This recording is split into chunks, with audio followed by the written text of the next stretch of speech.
এই মুহূর্তে সিলেট আন্তর্জাতিক ক্রিকেট স্টেডিয়ামে আছেন রিপোর্টার সাব্বির মিথুন। এনসিএল টি20 সবশেষ খবর জানতে সরাসরি যুক্ত হচ্ছি তার সঙ্গে।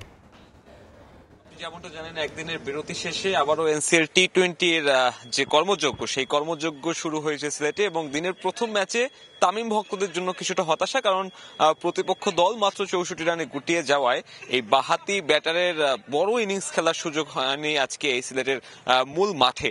এবং পাশাপাশি অন্য মাঠে যে দ্বিতীয় ম্যাচটি হয়েছিল সেটাও প্রতিনিয়ত যেরকম কুয়াশা প্রভাব ফেলে সেরকম কুয়াশার প্রভাবে আজকেও নির্ধারিত সময় ম্যাচ শুরু হতে পারেনি।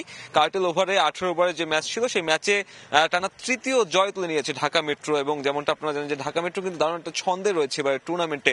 নাইম শেখ, ইমরানুজ্জামান সহ আলিস আল ইসলাম, বিশেষ করে বলতে হয় যে মিস্ট্রিয়াস স্পিনার নিয়ে আগে খুব বেশি আলোচনা তৈরি হয়েছিল, সেই আলিস আল ইসলাম কিন্তু দলটার হয়ে বেশ দাপুটে পারফরমেন্স করছে এবং আজকেও দলকে জেতাতে একটা ম্যাচ জয়ী বোলিং স্পেল করেছেন। এবং সেই দুটো ম্যাচ শেষ হওয়ার পরবর্তীতে কিন্তু বাকি যে দুটো ম্যাচ দিনের তাও এখন শুরু হয়ে গেছে প্রায়। এবং যেখানে সব থেকে বড় খবর, নাজমুল হোসেন শান্ত গত নভেম্বরে চোট পাওয়ার পরে এবারে প্রথমবারের মতন 22 গজের খেলায় ফিরতে যাচ্ছেন। এবং আজকে রাজশাহীর হয়ে তাদের নিয়মিত অধিনায়ককে দেখা যাবে তাদের জার্সিতে। এবং পাশাপাশি প্রত্যাশা করা হচ্ছে যে রাজশাহী যেমনটা একটু নড়বড়ে দেখাচ্ছে, এই নাজমুল হোসেন শান্তর অন্তর্ভুক্তির পরে কিন্তু দলটা আরেকটু বেশি চাঙ্গা হয়ে উঠবে। এবং যেমনটা আমরা কয়েকদিন যাবত দেখেছি যে নাজমুল হোসেন শান্ত খেলতে না পারলেও দলের সঙ্গে প্রত্যেকটা প্র্যাকটিস সেশনে তাকে খুব অ্যাক্টিভ দেখা গেছে। এবং captain leading from the front যেভাবে বলা হয়, নাজমুল হোসেন শান্তকেও কিন্তু আমরা দেখেছি যে ড্রেসিং রুম সামলে রাখছেন। এবং এবারে এনসিএল তার কাছে আসলে প্রত্যাশা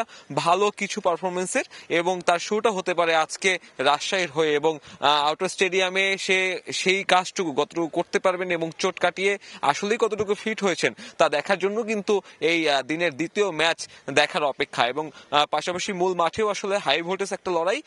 রংপুরের প্রতিপক্ষ সিলেট, রংপুরের এবারে আসলে এখন পর্যন্ত আনবিটেন, এবং পাশাপাশি সিলেট বেশ ভালো একটা দল ঘরার পরেও কিন্তু এখন পর্যন্ত আসলে জয়ের দেখা পায়নি, যা কিনা নিঃসন্দেহে হতাশাজনক। সেই হতাশা কাটানোর সুযোগ কিন্তু লোকাল টিমটার সামনে, এবং তা করতে পেসাররা কিন্তু দারুণ ভূমিকা রাখতে পারে। আমার কাছে সিলেট আন্তর্জাতিক ক্রিকেট স্টেডিয়াম থেকে এই ছিল সবশেষ।